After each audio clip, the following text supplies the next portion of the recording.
Yo, what is up everyone? This is OJ over here from PlayerEssence bringing you another discussion video as we head towards Nintendo having one Wii U game playable at E3 with The Legend of Zelda Wii U. So let's go ahead and get right into it. So, this is something that I hear quite a bit, not a lot, but I hear quite a bit. We still have a lot of Nintendo fans, just because they're so used to it, dividing home console, handheld. Home console games, handheld games. Home console games, handheld games.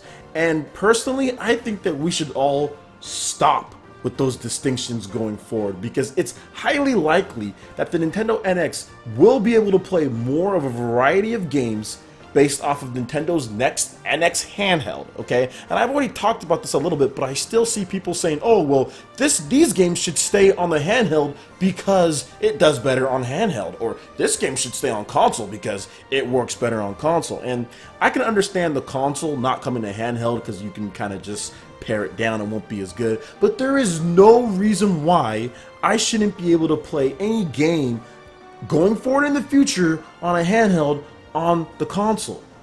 Remember, Satoru Iwata even talked about this. The late Satoru Iwata even talked about this as far as them not being able to port over 3DS software to Wii U just because of how difficult it was, and they want to eliminate that. So they're going to have more of a shared architecture. Okay, so I've heard people say, oh, well, Fire Emblem, it's more of a handheld, so it should just stay on handhelds. It's like, no. Fire Emblem should be on consoles because Fire Emblem is now a major IP for Nintendo, and it can help sell consoles. It can help sell handhelds too, but it should definitely be one of those games to where it comes to both. You can play it on your handheld when you're out on the go, and you can play it at home. This is not a concept that is new, guys. This is a concept that's been done before by Nintendo, and not even only by Nintendo, but by third parties.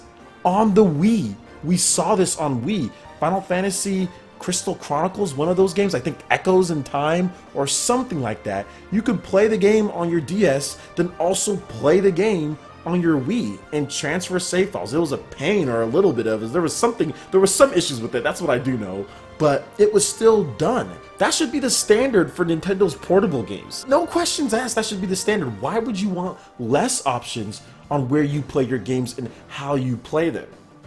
In my opinion, there shouldn't be any distinction between that, because that's what got Nintendo in the trouble that they were in the first place. They made the 3DS and Wii U so different to where Nintendo had trouble porting their own software over, and then you have massive droughts on the Wii U because they just can't make software fast enough for it. If they would have had some of those 3DS games, it would have been a lot better. Now, the pixelation of those games, just because the 3DS is so low resolution, obviously would have been an issue, but if they were able to port those games and up-res it a little bit more, then that would have been better for the Wii U.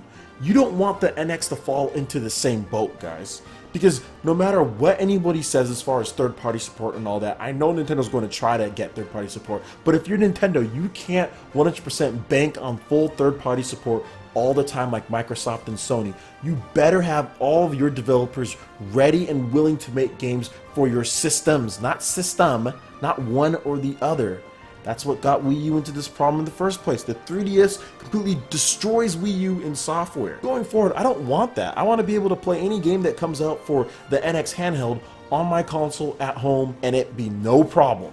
Because that way, that's going to give us more games, and that's going to give more people even an incentive to pick up an NX home console, especially if they offer some nice perks. Like, the game is free. Like, heck, you buy the NX handheld version, you get the digital version, being able to swap it right over to your NX home console for free. That's awesome. That's a concept that Nintendo and other people have tried, but nobody's really perfected and went forward with it. Sony's gotten close. Like I've said, Sony's gotten close, but the Vita just wasn't popular enough for them to continue with that idea. People just weren't buying the Vita enough for that. They have remote play. They have some good stuff going for it, but I'm hoping and I'm thinking that this Nintendo NX, that is going to be the main hook. That is going to be the gimmick, if you're going to say gimmick. That is going to be the thing the system's going to do, or the systems. You combine that with the supplemental computing device patent they have there, that could potentially make the system stronger. You put it in standby mode, it can work with the NX home console and the handheld to give it a boost in power. Heck, they can potentially even release something else as another set-top box, like a little Steam Link looking device, and that can even make it stronger. Who knows what they're going to do with the technology that they have. We want to have as many games as possible, and like I said, I understand doing from console, because the NX console is probably going to be a lot more powerful than the handheld, or more powerful enough to where it'd have to be pared down. I can understand not every game being able to be handled on the NX handheld, but the NX home console should be able to play any handheld game to where you don't have to look at a small screen when you're at home, when you have a TV right there. I also think that can help with third-party sales, because now third-party developers are like, okay, well, wait a minute. I released one game, and it can potentially be played on both systems. Okay, that's pretty cool. Just like iOS. They release one game, it can be played on people who have iPhones, it can be played on people who have the tablets. Same thing, guys, same thing. So that's just my personal take on the matter. Let me know what you guys think in the comment section below. I would love to hear your thoughts. Also, make sure you hit that like button if you did like this video. Let me know you guys want more discussions like this going forward in the future. Also, subscribe to PlayerEssence for more news, reviews, trailers, tips, and tricks. Thank you so much for watching, and we'll see you for the next video. Peace.